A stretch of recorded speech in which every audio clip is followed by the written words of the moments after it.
এখন হস্পিটেল বনি আছে, তাৰমানে হৈ আছে। এই হস্পিটেলখন আজি অত বছৰৰ মূৰত কেশৱ মহন্ত ডাঙৰীয়াই আমাক এই হস্পিটেলখন দিছিলে। 26খন বেডৰ এখন হস্পিটেল দিছিলে।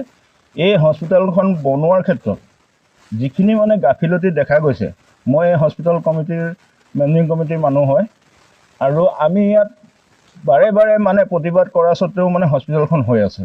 কিন্তু আপোনালোকে নিজে দেখিছে যে হস্পিটেলৰ এতিয়ালৈকে ভীম ফাটিছে অলৰেডি, আৰু ওপৰত যিটো শ্বট দিয়া আছে মাত্ৰ 2 চুটা ৰডৰ দি শ্বট দিছে, আৰু সেই খুঁটাটো দেখিছে, আপোনালোকে নিজে দেখিছে, এইটো বেকা হৈ গৈছে।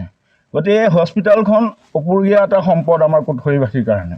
গতিকে এই হস্পিটেলখন যদি ভাগি যায় 5 বছৰৰ পিছত, পুনৰ আকৌ চৰকাৰে কেনেকৈ হেৰি কৰিব? গতিকে এই হস্পিটেলখনৰ কাম কাজত আমি সন্তুষ্ট নহয়।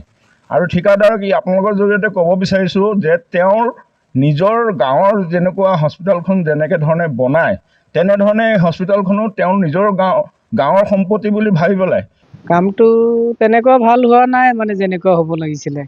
ইটা চিটাবিলাক এইবিলাক যোনেই আহিছে, আমাৰ ৰাইজৰ মানুহকেইটা আহি পেলাই খালি অকল আমাকেই কৈ আছে আপোনালোকে এইবিলাক কেলে লগাইছে। এতিয়া আমাক যোনটো বস্তু আনি দিছে ধৰক, সেইবিলাকতো আমি মিস্ত্ৰীকেইটাই লগাব লাগিবই।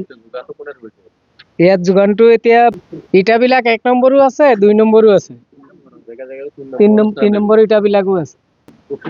এতিয়া আপোনালোকেও দেখিছে এইবিলাক ইটাবিলাক এয়া জলিঙত দিছে, যোনবিলাক ইটা ভাল নহয়।